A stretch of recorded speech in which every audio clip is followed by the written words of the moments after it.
Okay, so now 7.2 notes is going to be define the sum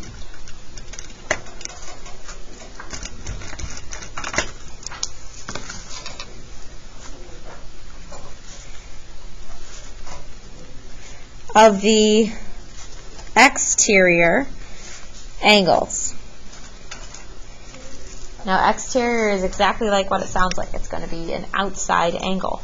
We've talked about what exterior angles were because we had a couple theorems in triangles that had to deal with the exterior angles. Okay. All right, so the first two are just review. What is the sum of the angles in an n-gon? How could you figure that out? What is the formula to find the sum of the angles in an n-gon? So if there are n sides, what are you going to do if there's n sides? How are you going to figure out the total number? Multiply what by 180? The amount of angles. Not the number of angles by 180. Number of angles times 2. The n minus 2 times 180. Very good. Because n minus 2 will tell us how many triangles are in that. Right? So n minus 2 times the 180. Okay, if I want to measure each angle in a regular n-gon, so I want all my angle measures to be the same, and this is my total, what do I do? Yep, you're going to take this total right here, and you'll divide by n. So we're going to take that n minus 2 times 180 number, and we'll divide that by the number of angles. Okay, you're going to need to know those two formulas. Okay, star them. You'll have to know those for your test. You'll have to be able to figure those out. Now, on your test, you're allowed a cheat sheet. So I put those formulas right on your cheat sheet. Okay, star them. Make sure they make it on there. But you have to know how to use them. So, an interior angle is an angle inside a polygon.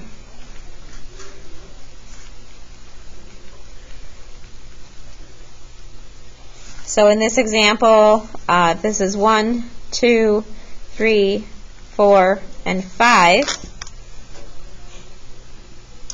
The example here of an interior angle is angle 1, angle 2, angle 3, and angle 4. Angle 5 is not an interior angle. It is outside the polygon. Are we okay with that?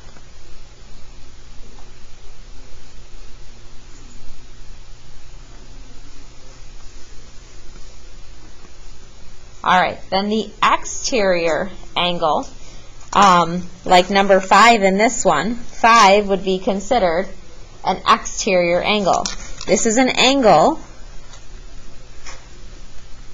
formed between a side and a ray of another side.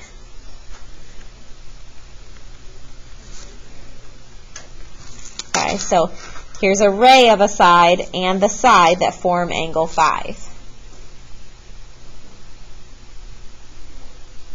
Okay, now you could extend this one down here and call this angle 6, and angle 6 would also be an example.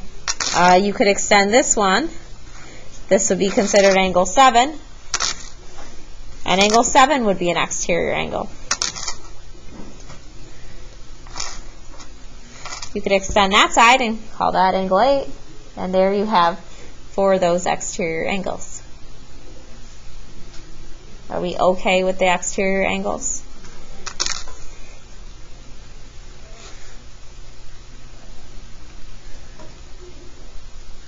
I want to show you, I'll show it to you in a different color.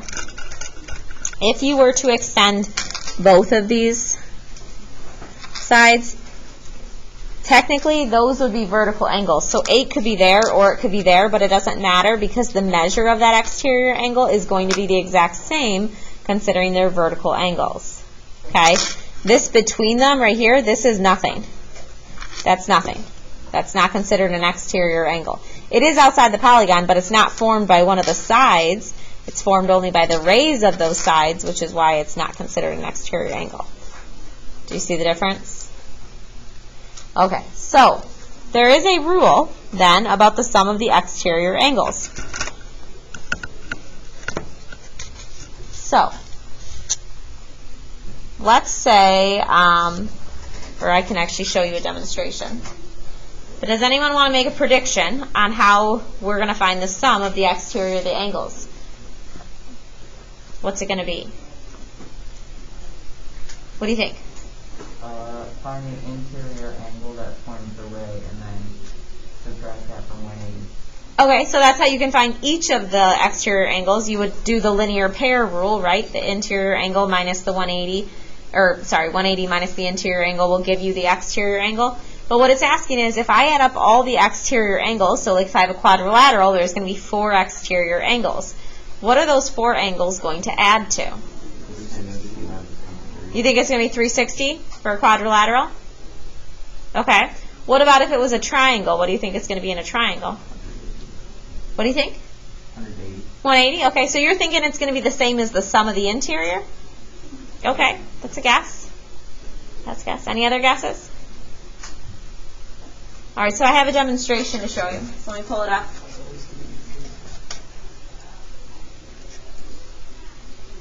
There we go. Let's change the number of sides here. If there are 3 sides, can you guys see that okay? If there are 3 sides, we know that in an equilateral triangle, these are all 60, meaning the exterior angles are 120. Right? Just from how we were saying that you're finding the linear pair. So what would the total then be? And I'm going to show you what happens if you add up all those angles. What do all those angles add to if all 3 are 120? 360. Huh. Weird. Let's try it with 4 sides. 4 sides, they'd all have to be a 90-degree angle, meaning their exterior angles would also be 90. Watch what happens. We have 4 90-degree angles. What do they all add to?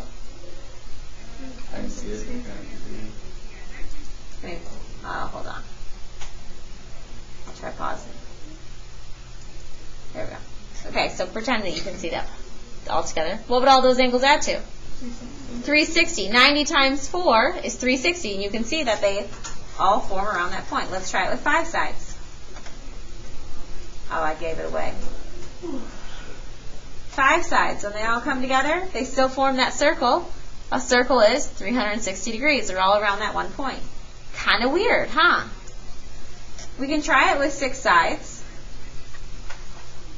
Still works. All 6 exterior angles are going to add up to 360. We can try it with 7 sides. All of those are going to add to 360. We can try it with 11 sides. Got some crazy lines on this one. But they're still going to all add to 360. So our general rule then says that the sum of the exterior angles all have to add up to 360 degrees. This is for any polygon.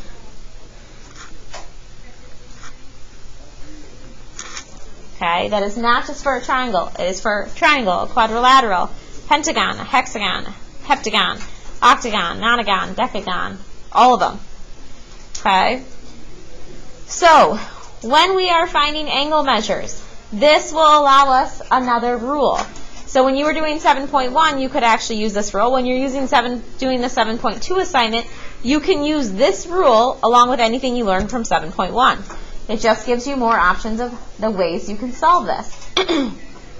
This is a regular hexagon. There are 6 exterior angles. Okay? Because this is a regular polygon, I know that because all the sides are marked the same. One of the angles on the inside is x. That means all of the angles on the inside are x. If it is regular, that also means that not only are all my interior angles congruent, but all my exterior angles are congruent as well.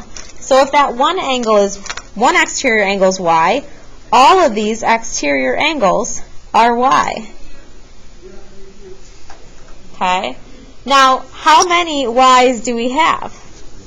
6 of them. what do all 6 of them have to add to? So I know that if I have 6y, they have to add up to 360, or multiply. 6 times y will get us 360. Okay?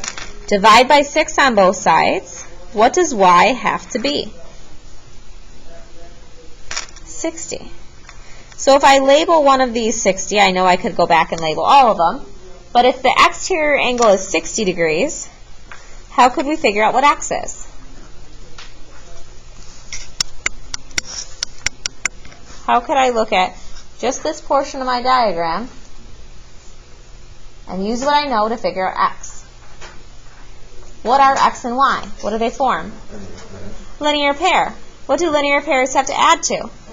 180. So if I know that x and y add up to 180, I can take the 180 minus the 60 from it. I'm left with 120. X must be 120 degrees. So now I found the actual interior angle, but I used my exterior angle to do it. I could have done it like I did before, where I had my rule, the n minus 2 times 180, figured out the total, divide that by 6, and I would have been able to find out x that way too. But I get the exact same thing. So it doesn't matter which method you use, as long as you can get to here and label all your angles in your diagrams. Okay. You'll notice in your assignments it says to label all angles in the diagrams, the angle measures of the polygon itself. Okay. So that's all for 7.2. So like I said, it was a short set of notes.